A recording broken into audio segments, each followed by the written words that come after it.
जिस समाज में एक इंसान दूसरे इंसान को नीच समझे, वहां इंसानियत मर जाती है। 19वीं सदी का भारत, जहां ब्राह्मणवाद अपनी चरम सीमा पर था, शूद्रों और महिलाओं को पढ़ने का अधिकार नहीं था और मंदिरों में जाने तक की इजाजत नहीं दी जाती थी। उसी समय महाराष्ट्र के एक समाज सुधारक ज्योतिबा फुले ने कलम उठाई और एक ऐसी किताब लिखी जिसने भारत के जातिगत ढांचे को खुली चुनौती दी। उस किताब का नाम था गुलामगिरी। गुलामगिरी सिर्फ एक किताब नहीं, एक क्रांति है। ये शूद्रों की पीड़ा का दस्तावेज है, ब्राह्मणवाद के मिथकों का खंडन है और आत्मसम्मान की लौ है। फुले ने यह किताब अमेरिका में दास प्रथा की समाप्ति के समय लिखी थी और उन्होंने इसे अमेरिका के अश्वेतों की आजादी को समर्पित किया। वे कहना चाहते थे, जैसे अमेरिका के गुलाम आजाद हो सकते हैं, वैसे ही भारत के शूद्र भी। अध्याय 1, ब्रह्मा का जन्म, पवित्र कथा या सामाजिक जाल। इस अध्याय की शुरुआत होती है एक आम मिथक से। ब्रह्मा ने 4 वर्ण बनाए, ब्राह्मण उसके मुख से, क्षत्रिय भुजाओं से, वैश्य जांघों से और शूद्र पैरों से। फुले इस पौराणिक वर्णन को सीधा चुनौती देते हैं। वे कहते हैं कि यह कहानी एक राजनीतिक साजिश थी।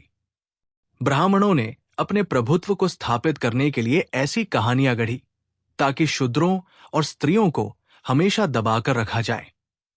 फुले का तर्क, क्या सचमुच एक मनुष्य के शरीर से अलग अलग जातियां उत्पन्न हो सकती हैं?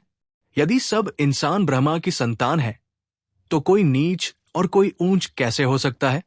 क्या ब्राह्मा इतने अन्यायी थे कि उन्होंने किसी को पैरों से पैदा किया? फुले कहते हैं कि ये सब ब्राह्मणों की चालाकी थी ताकि वे शूद्रों को श्रम और सेवा में बांध सकें और खुद शिखा, जनेऊ और वेदों के सहारे सत्ता में बने रहें। मुख्य संदेश इस अध्याय से: 1.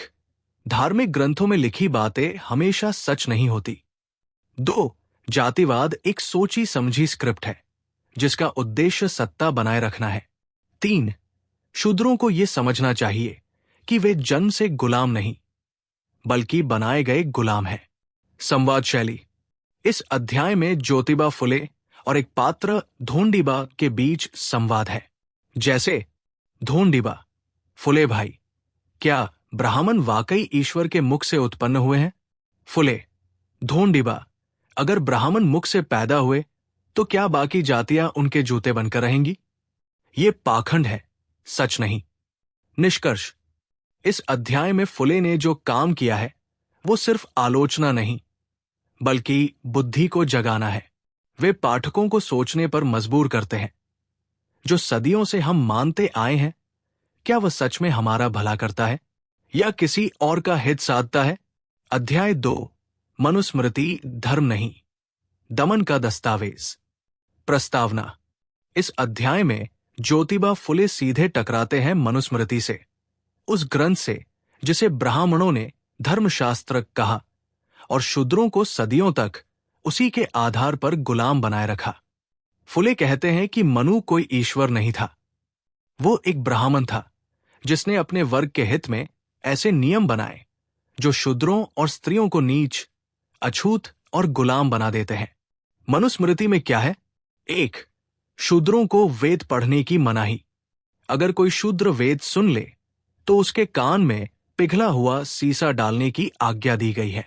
2. शूद्रों को शिक्षा और स्वाध्याय से वंचित किया गया। उन्हें सिर्फ सेवा करने का अधिकार है, ज्ञान का नहीं। 3. स्त्रियों को भी अधीन रखा गया। कहा गया कि स्त्री को हमेशा किसी पुरुष के अधीन रहना चाहिए, पिता, पति या पुत्र के। संवाद शैली: धोंडिबा: भाई फुले, क्या यह सच है कि ये सब बातें धर्म में लिखी गई है? फुले: हाँ धोंडिबा, ये ब्राह्मणों की चाल थी। उन्होंने ग्रंथों में ही ऐसा जहर भर दिया ताकि शूद्र कभी सवाल न पूछ सकें और स्त्रियां कभी सिर उठाकर न चल सकें।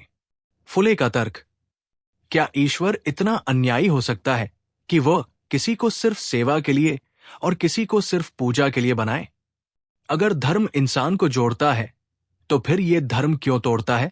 मनुस्मृति कोई ईश्वरीय वाणी नहीं, बल्कि ब्राह्मणों की सत्ता को बनाए रखने का कानून है। मुख्य विचार इस अध्याय से: 1. मनुस्मृति धर्म का नहीं, वर्ण व्यवस्था का संविधान है। 2. इस ग्रंथ के माध्यम से शिक्षा, संपत्ति, सम्मान और अधिकार शूद्रों से छीन लिए गए। 3. जिस धर्म में अन्याय को जायज ठहराया जाए वो धर्म नहीं, अधर्म है। निष्कर्ष: फुले इस अध्याय के अंत में कहते हैं, शूद्रों को अब जागना होगा। जब तक वे मनुस्मृति जैसे ग्रंथों को पूजते रहेंगे, वे मानसिक गुलाम बने रहेंगे। वो सभी शूद्रों और स्त्रियों से अपील करते हैं, इन पाखंडी ग्रंथों को फेंको और बुद्धि, तर्क और आत्मसम्मान को अपना धर्म बनाओ। अध्याय 3 ऋषि मुनियों की महिमा, असली इतिहास या ब्राह्मणों की कल्पना। प्रस्तावना: ब्राह्मणों ने सदियों तक भारतीय समाज को ये सिखाया कि ऋषि मुनि दिव्य पुरुष होते हैं। वे तपस्या करते थे, वेदों का ज्ञान फैलाते थे और धर्म की रक्षा करते थे। लेकिन ज्योतिबा फुले सवाल पूछते हैं, क्या ये ऋषि सचमुच समाज के लिए काम कर रहे थे या सिर्फ ब्राह्मणों की सत्ता को बचाने के लिए कहानियां गढ़ रहे थे? फुले की आपत्ति: 1. ऋषि मुनि हमेशा ब्राह्मण ही क्यों होते थे? क्या शूद्रों में कभी कोई ज्ञानी, तपस्वी नहीं हुआ?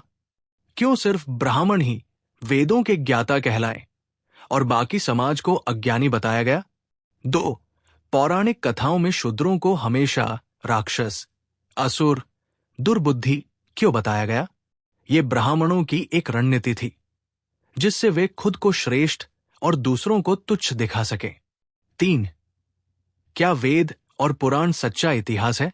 फुले कहते हैं कि इनमें लिखी कई कथाएं कल्पनाओं और अंधविश्वासों से भरी हुई है।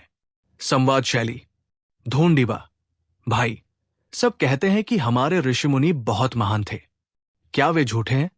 फुले: ढोंडिबा, महान वो नहीं जो बस कथा में पूजे जाएं, बल्कि वो है जो समाज का भला करे। इन कथाओं का उद्देश्य सिर्फ ब्राह्मणों की चमक बनाए रखना था। फुले की मिसालें: शंबुक वध, रामायण।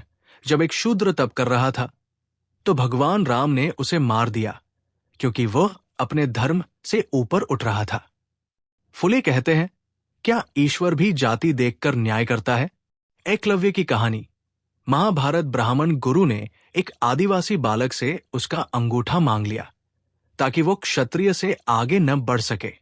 ये कथाएं नहीं, चेतावनी है कि अगर शूद्र बढ़ने लगे तो ब्राह्मण उसे काट देगा। मुख्य संदेश: 1. पौराणिक कथाएं सत्ता बनाए रखने का साधन थी, समाज को ज्ञान नहीं देती थी। 2.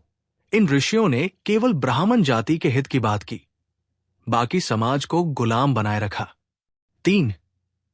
हमें इतिहास और मिथक में फर्क करना सीखना होगा। निष्कर्ष: फुले कहते हैं, अगर शूद्र खुद को राक्षस और ब्राह्मणों को देवता मानते रहेंगे तो वे कभी आजाद नहीं हो सकते। और वे आग्रह करते हैं, अपनी असली कहानी को जानो और झूठी महानताओं को त्याग दो। अध्याय 4 शिक्षा पर कब्जा, जब ज्ञान का दरवाजा बंद कर दिया गया। प्रस्तावना: जिस समाज में शिक्षा कुछ लोगों की बपौती बन जाए, वहां आजादी केवल सपना रह जाती है। ज्योतिबा फुले कहते हैं कि ब्राह्मणों ने जानबूझकर शूद्रों और स्त्रियों को शिक्षा से वंचित रखा ताकि वे अंधविश्वास और गुलामी में फंसे रहें। शिक्षा की जातिवादी व्यवस्था: 1. गुरुकुल में शूद्रों का प्रवेश वर्जित। शूद्र बच्चों को पढ़ने का कोई अधिकार नहीं था। उन्हें अगर पढ़ाई में देखा जाता तो सजा दी जाती। 2. स्त्रियों की शिक्षा को अपवित्र माना गया। ब्राह्मणों ने स्त्रियों को कहा कि वे सिर्फ घर गृहस्थी संभालें। शिक्षा उनके लिए विनाश का कारण बनेगी। 3. ब्राह्मणों का एकाधिकार। वेद, शास्त्र, पूजा पाठ सब सिर्फ ब्राह्मणों के लिए थे। अगर कोई और इसे सीखे तो वो पापी कहलाता। संवाद शैली: ढोंडिबा: भाई, अगर हमें पढ़ने का अधिकार ही न दिया जाए तो हम अपने हक कैसे जानेंगे? फुले: यही तो चाल है ढोंडिबा, जब तक तू अज्ञानी रहेगा तू गुलाम रहेगा। ज्ञान ही आजादी की पहली सीढ़ी है। फुले का मुख्य तर्क। ब्राह्मणों को डर था कि अगर शूद्र पढ़ने लगे तो वे सवाल पूछेंगे, और अगर सवाल पूछने लगे तो झूठ और पाखंड का पर्दा फट जाएगा। इसलिए शिक्षा को सिर्फ अपने तक सीमित रखा गया और बाकियों को अंधेरे में रखा गया। फुले का संदेश। जिस दिन शूद्र और स्त्रियां पढ़ने लगेंगे उस दिन ब्राह्मणवाद का अंत निश्चित है। वे कहते हैं कि शिक्षा कोई जाति नहीं देखती, शिक्षा किसी धर्म की जागीर नहीं है, शिक्षा वह मशाल है जो गुलामी को जला सकती है। निष्कर्ष। 1. शूद्रों को शिक्षा से वंचित करना सबसे बड़ा अन्याय था। 2. जब तक समाज शिक्षित नहीं होगा वो आजाद नहीं हो सकता। 3. फुले हमें एक ही रास्ता दिखाते हैं, पढ़ो, सोचो और विद्रोह करो। अध्याय 5, धर्म का मुखौटा, जब अधर्म को धर्म कहा गया। प्रस्तावना। जहां धर्म न्याय नहीं देता वो अधर्म होता है, और जब अधर्म को ही धर्म कह दिया जाए तो समाज अंधकार में डूब जाता है। फुले कहते हैं कि भारत में धर्म एक आध्यात्मिक मार्ग नहीं बल्कि एक राजनीतिक रणनीति बन गया, जिसमें ब्राह्मणों ने खुद को ईश्वर के सबसे करीब बताया और शूद्रों को धरती का सबसे नीच प्राणी। धर्म के नाम पर शोषण कैसे हुआ? 1. शूद्रों को पूजा करने से रोका गया। कहा गया कि शूद्र अपवित्र हैं और मंदिरों में नहीं जा सकते। उन्हें देवताओं के दर्शन तक का अधिकार नहीं दिया गया। 2. ब्राह्मणों ने खुद को भगवान का प्रतिनिधि घोषित किया। केवल ब्राह्मण ही पूजा कर सकते हैं।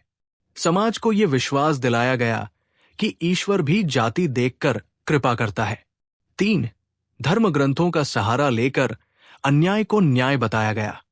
मनुस्मृति जैसे ग्रंथों में लिखा गया कि शूद्रों का काम सिर्फ सेवा करना है।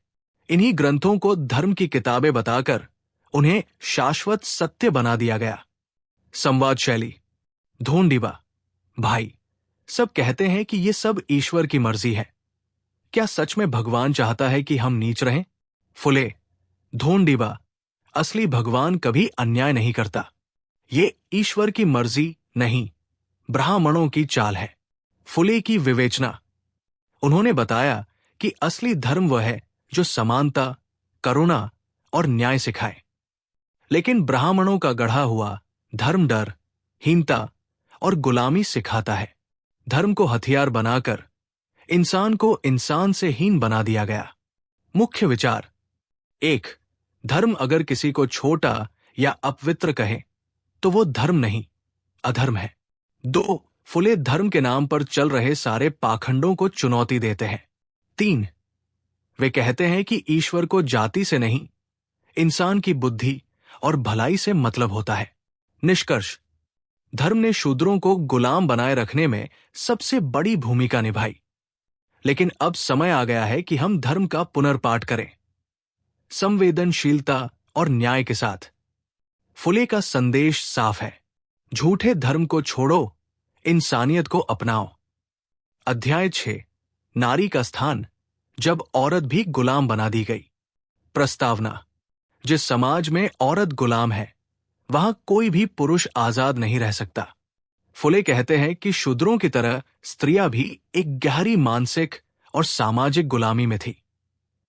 वे दोहरा अन्याय झेल रही थी, एक तो अपने लिंग के कारण और दूसरा अपनी जाति के कारण।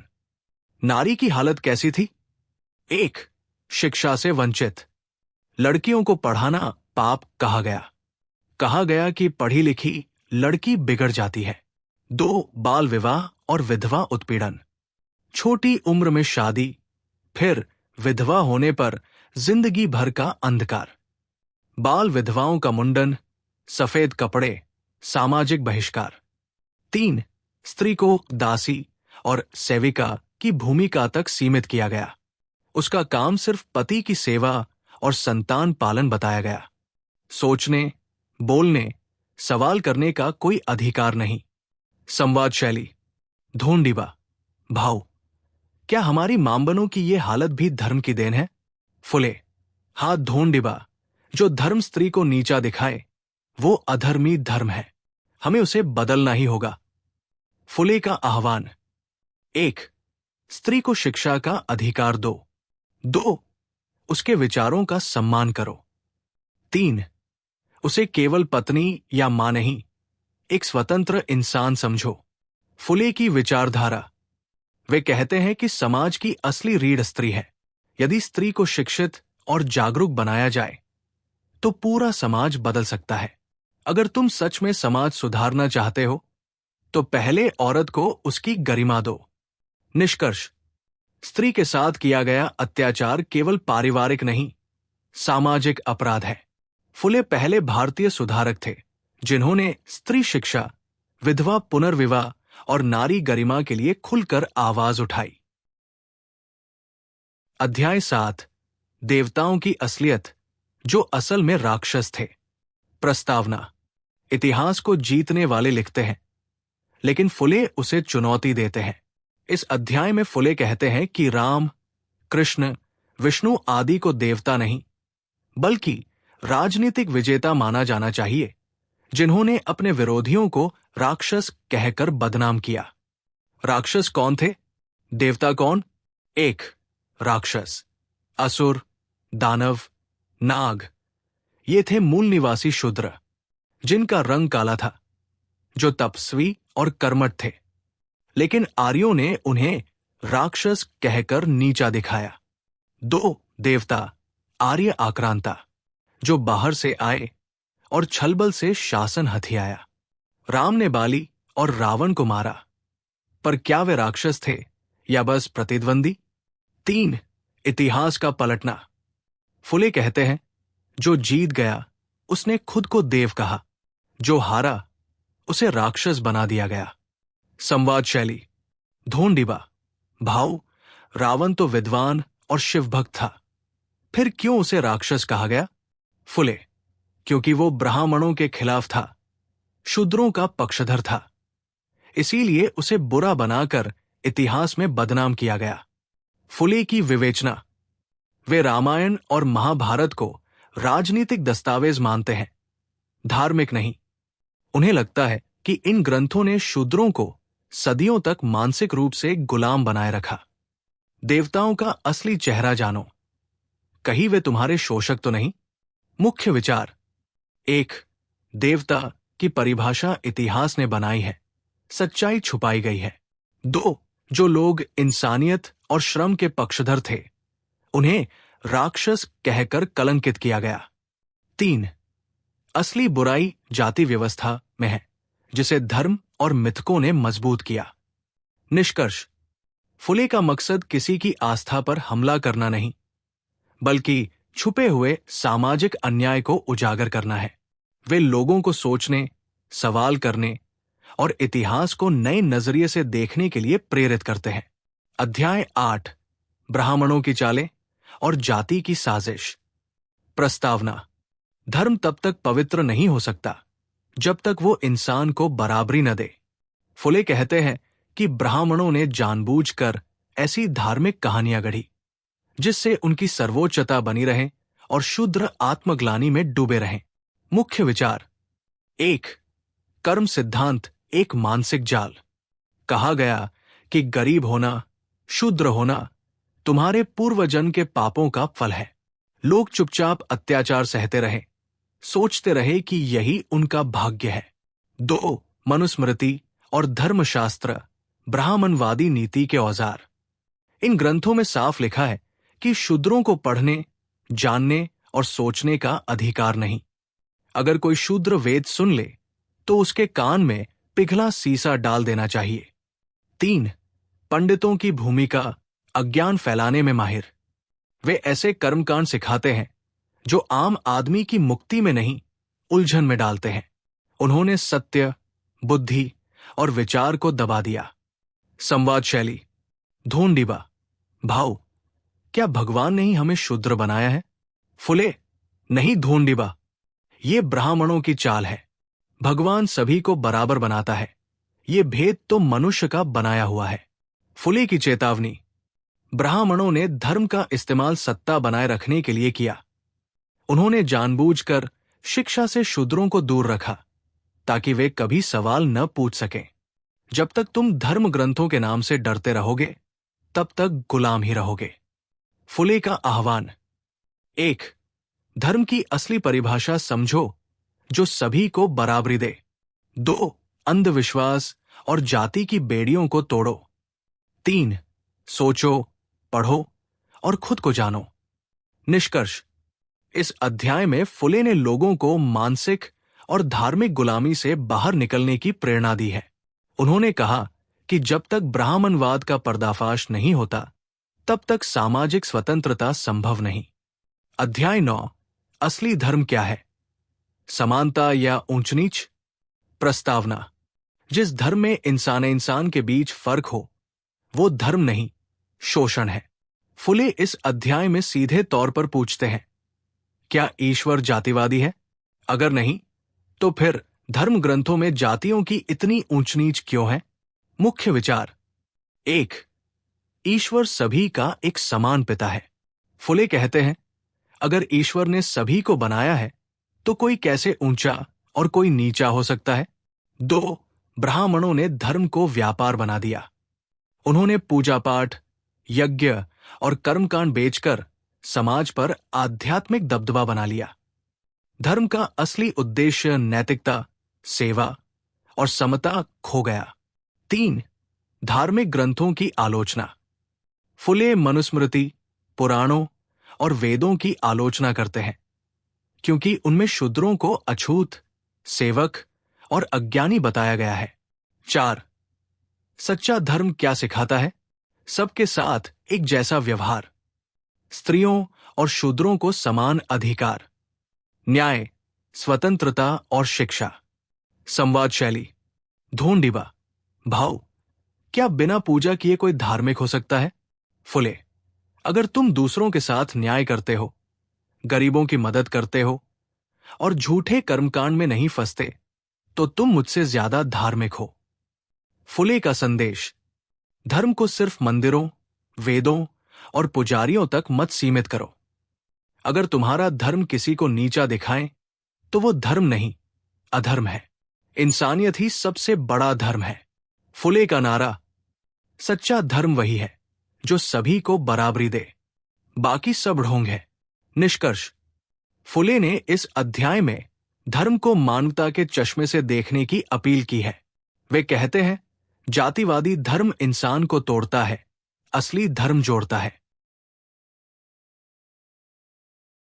अध्याय 10। शिक्षा गुलामी से मुक्ति का एकमात्र रास्ता। प्रस्तावना। अगर तुम शिक्षित हो जाओ, तो तुम्हें कोई गुलाम नहीं बना सकता।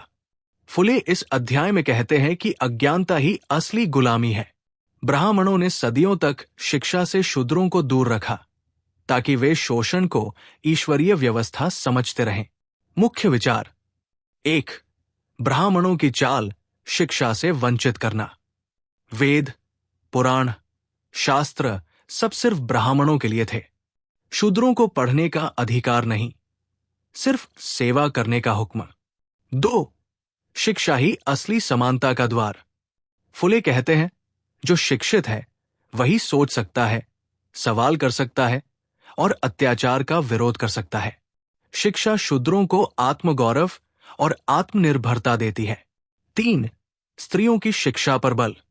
फुले ने सिर्फ पुरुषों के लिए नहीं, स्त्रियों के लिए भी शिक्षा को अनिवार्य बताया। वे कहते हैं, जब तक मां शिक्षित नहीं होगी, संतान को भी ज्ञान नहीं मिलेगा। 4.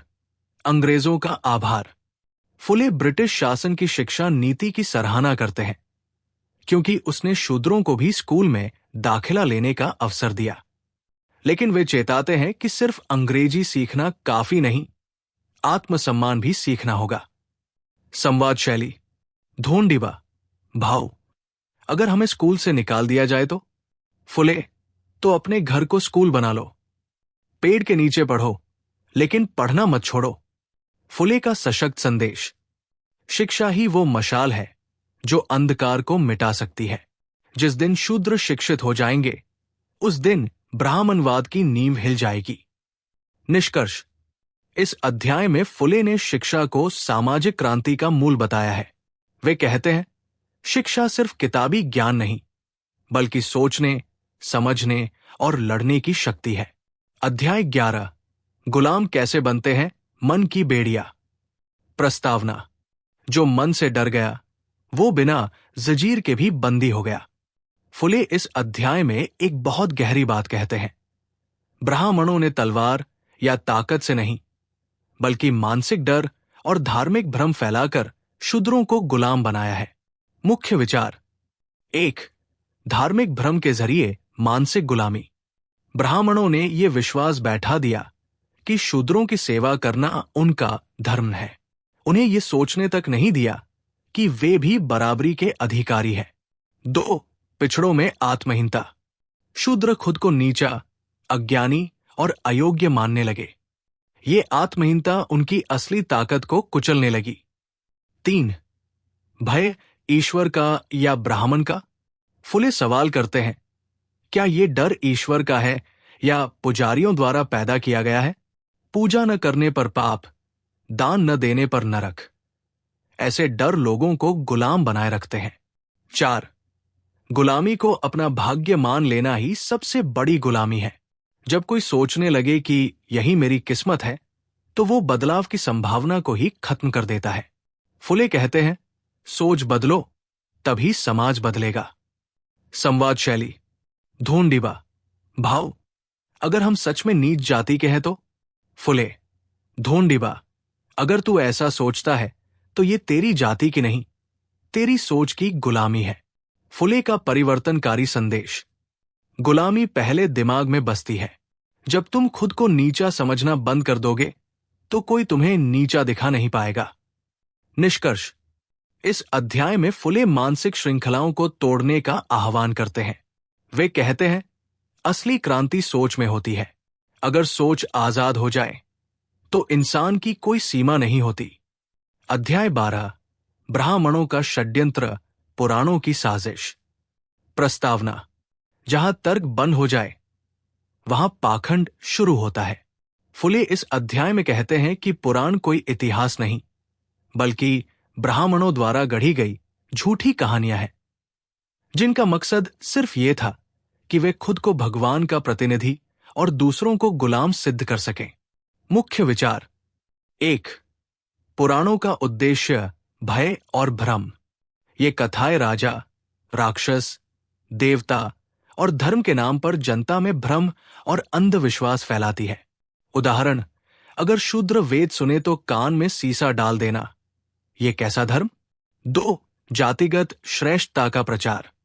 ब्राह्मणों ने पुराणों में खुद को देवता और क्षत्रिय को रक्षक दिखाया। शूद्रों को राक्षसों की तरह चित्रित किया ताकि उनका उत्पीड़न न्यायोचित लगे। 3. राम और कृष्ण की कथाओं का प्रयोग। फुले स्पष्ट कहते हैं, राम का रावण से युद्ध असल में आर्यों और द्रविड़ों के संघर्ष का प्रतीक था, लेकिन ब्राह्मणों ने इसे धर्म युद्ध बनाकर पेश किया ताकि आर्य वर्चस्व को ईश्वरीय बताकर जायज ठहरा सके। 4. धार्मिक कथाओं का पुनरीक्षण जरूरी है। फुले आग्रह करते हैं कि हर जाति और वर्ग को अब इन कथाओं की तार्किक समीक्षा करनी चाहिए। ब्लाइंड फेथ नहीं, रीजन और एविडेंस से समझो धर्म को। संवाद शैली: धूंडिबा, भाव, क्या पुराणों में लिखी हर बात झूठ है? फुले: नहीं धूंडिबा, लेकिन जो बातें तुम्हें नीचा दिखाएं उन्हें आंख बंद करके सच मत मानो। फुले का तीखा सवाल: क्या ईश्वर किसी जाति विशेष का ठेकेदार है? अगर नहीं, तो फिर धर्म की ठेकेदारी सिर्फ ब्राह्मणों के पास क्यों? निष्कर्ष: फुले इस अध्याय में धार्मिक ग्रंथों की आलोचना नहीं, बल्कि उनके इस्तेमाल के ढंग की आलोचना करते हैं। वे कहते हैं, पुराणों को श्रद्धा से नहीं, समझदारी से पढ़ो। अध्याय 13, असली इतिहास आर्य कौन थे?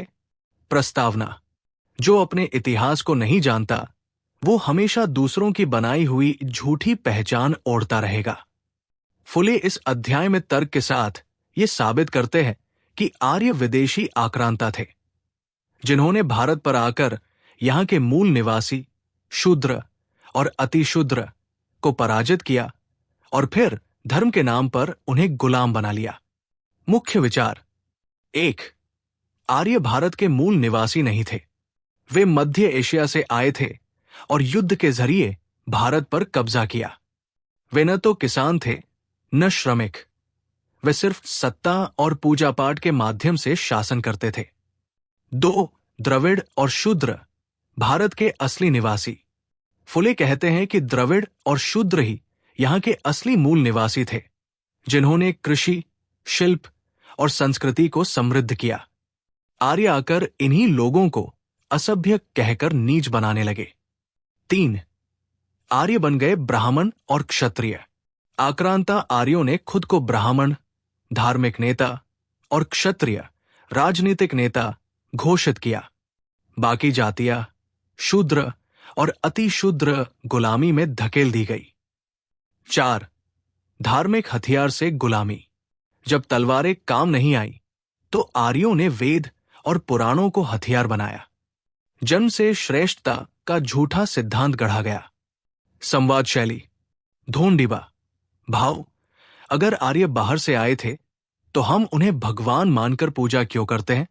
फुले: ढोंढिबा क्योंकि हमें असली इतिहास कभी बताया ही नहीं गया। हमें गुलामी के किस्से महिमा बनाकर सुनाए गए। फुले का क्रांतिकारी विचार: जब तक शूद्र अपने इतिहास को नहीं जानेंगे, वे हमेशा ब्राह्मणों द्वारा गढ़ी गई नकली कहानी का हिस्सा बने रहेंगे। निष्कर्ष: फुले का ये अध्याय हमें इतिहास की झूठी परतों को हटाकर सच्चाई से परिचित कराता है। वे चाहते हैं कि शूद्र और बहुजन समाज अपने अतीत को समझें ताकि वे अपने वर्तमान को बदल सकें। अध्याय 14: धर्म और न्याय किसके लिए? प्रस्तावना: जिस धर्म में इंसान के बीच भेद हो वो धर्म नहीं, अन्याय है। फुले कहते हैं कि जिस धर्म की दुहाई दी जाती है वो शूद्रों और अतिशूद्रों के लिए केवल गुलामी की बेड़िया बनकर रह गया है। वहीं न्याय भी केवल ऊंची जातियों की रक्षा का औजार बन चुका है। मुख्य विचार: 1. धर्म का स्वरूप जन कल्याण नहीं, जाति व्यवस्था का समर्थन। धर्म को सत्य, दया, करुणा और न्याय का स्रोत कहा जाता है, लेकिन ब्राह्मणों ने धर्म को इस तरह मोड़ा कि वो सिर्फ उनके हितों की रक्षा करे।